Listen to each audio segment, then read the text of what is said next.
Hi Amy, my name is Sarita Unin, and this is my identity ingredients, and I hope you enjoy watching my first screencast.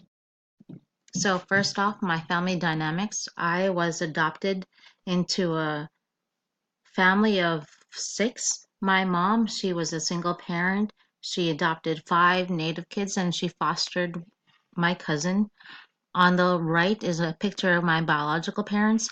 I grew up some summers and some winters with them, but not as much as my adoptive mom.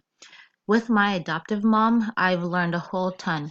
She was a hardworking mom. She was a teacher growing up, and she's retired now. Um, I've seen her work her butt off to support her family, and one thing that I learned from her is that she put family first, and that's what I do these days is put family first.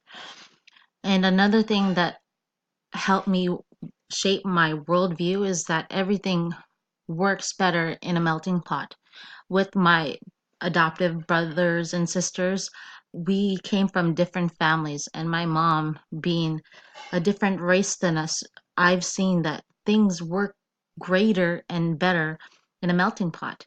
Um, and so that's a couple of the things that help shape my worldview. All right, so moving on. I grew up in Bethel, which is west of Anchorage. On the map, you can see where Bethel is. It in the winter it gets super cold. There's no trees, no mountains, nothing to block the wind. So it's super windy and super breezy. In the summer, it gets kind of hot some days and some days not so much. I in Bethel is I grew up in Bethel, which is west of Anchorage. Bethel is super cold in the winter. There's no trees, no mountains, nothing to block the wind. So it gets cold in the winter. And in the summer, it tends to get warm here and there, but not as much as the South Central. In Bethel, it's a conservative area.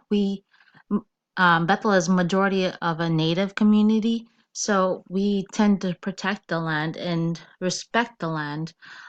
So what a couple of worldviews growing up that I've seen in Bethel is a small community, so we tend to help each other out no matter what um, the outcome is, whether we benefit or not.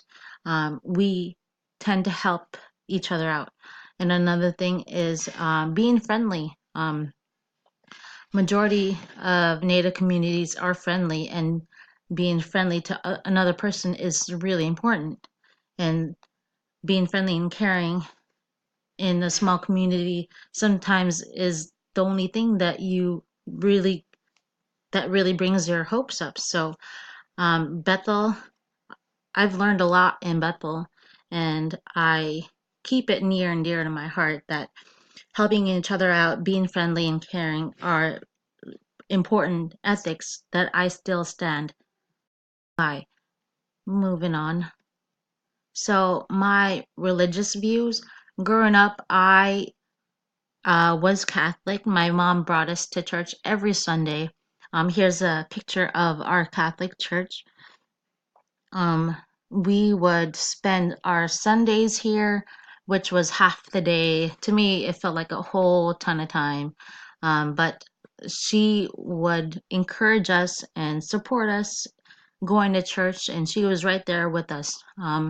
So, right now, I'm non-denominational Christian. I attend a church in Anchorage with my family. But we don't go to church as often as we should. Um, but I do listen to Caleb, which is a Christian radio. Um, so a couple of one worldview that I've uh, learned from this experience is to put Jesus first. Jesus is the center of my family and my life, and I would never change this for anything. Maybe I would go to church a couple more times or every Sunday as much as I could. That's probably one thing that I should change, or, like, think that I should change. All right, moving on. So, my political view, I'm a centralist. I believe in the middle of everything.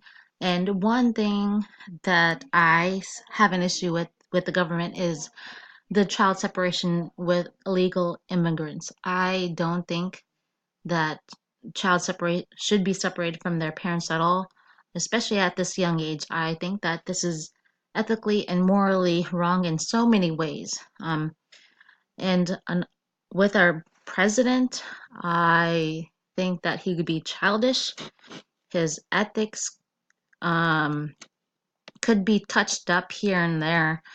He's just childish and tweeting different uh, childish tweets and whatnot.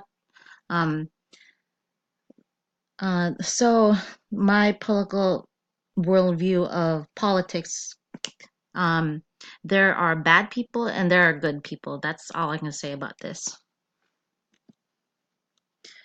So my cultural framework, I'm Chupik, so my ethical views are to show respect to our elders, to the people around us, to the land, to the food that is provided. That's one thing that most Alaskan natives is views ethics is to show respect to everything that they encounter. So that's my take on the world views for my cultural framework. Moving on.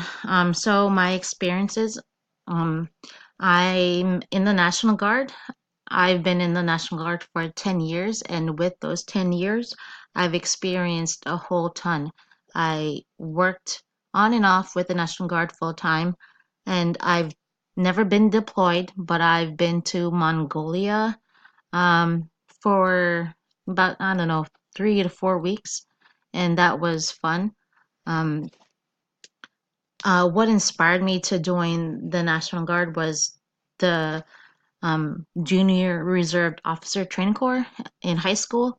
I did that for 4 years, and I've learned a whole ton. This shaped my world. Um, I've learned a whole bunch from my drill instructor, Master and Wright. She taught me so many values that helped me shape my world and other people's worlds around her. Um, so the worldview that I've learned from my experience is that hard work pays off, especially dreaming. Anybody can do anything that they put their mind to, as long as you believe in yourself. It was my dream and my goal to be in the National Guard, and I've succumb my dream, and I'm continuing my dream to become a teacher, and I am halfway there. So, hooray to me! All right. So, my family now. I am divorced. I am a single parent. I have one daughter, but I help my mom take care of three other kids, my two nieces and my nephew. My eldest niece, she just graduated high school, so I don't need to take care of her anymore, but I do. Because she's still young and still learning new things and whatnot. Anyway, um, I also help my mom out. I help her because she is walking with a walker, and I love her dearly. I love all these kiddos and my mom dearly. So my worldview, um, um, kids come first, family comes first, like I said before. Um, So yeah, that's my worldview of my family, that family comes first, no matter what. My criminal background. So I'll tell you a secret. My license was revoked um, because of I had too many traffic tickets. speeding tickets, running red lights and whatnot. Uh, and that's the most criminal background that I have. Uh, the most serious ones. I'm not a criminal or anything, but it's just all traffic. Anyway, so the legal system. I think that there are here glitches here and there. There's unfair treatment here and there. It all depends on the judge, the situation. Like for example, some there was a white male. He killed somebody. He was only sentenced 6 months of jail time. And on the other hand, there's this black female, right? She was same thing. She killed somebody. She got sentenced to life. Do you think that's fair? I don't. So some of the legal systems are good, some are bad. It all depends. All right, moving on. So I used to work full time on base in the warehouse. And in the warehouse, there are sensitive items locked up in cages.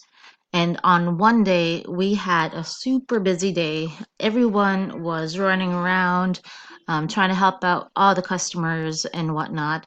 And my supervisor walked into this secured cage, which should be closed at all times uh, unless if a worker is in there, right? Anyway, so he walked in there and then he ran out doing something else. When everything was done, all the customers were gone, everything settled down. He walked into the warehouse to finding that cage, that same cage that he walked in and out, open. That cage was open, and he came running out to all of us, and then he started yelling at us because he was blaming us for leaving that cage open when nobody was around or didn't see him in that cage. It was only him in that cage, and he was the only one that had the key. And he had the nerve to come to us and yell at us, saying, "Who left this cage open? It should have been closed, whatnot, blah, blah, blah." So I know this was my supervisor at the time, but I stood my ground and I stood up for myself and everybody around me, saying that it was him, it was you that left that cage open, not us. We didn't have the key or whatnot. So that was one dilemma that I remember. Um, I stood my ground and I stood up for everybody else's um, position because if that cage was open and something was missing, somebody would have gotten fired. So that's how sensitive that item is. Items in that cage are. So it was wrong for my supervisor to um, say that somebody else did it when he did it himself. So I stood up for my coworkers at the time and I stood up for what was right. All right. So other factors that affect my ethical and moral aspects of the world is my selflessness. I am very selfless. Um, as you can see, my family means the world to me, so I would do anything for them. Uh, I would do anything for anybody else. I would put them first usually, and respect with um, I would res- I put respect, loyalty, integrity, honor, duty, and courage to the utmost um, morals and values of my life. Um, integrity. Integrity is the biggest one to me. I think that people should do the right thing at all times, no matter who's watching or no matter if there's nobody watching. I think that people should do the right thing no matter what. And courage is another thing. People and myself, should have the personal courage to do anything, anything that means the life and the world to them. Without courage, I don't. think I would be where I'm at today.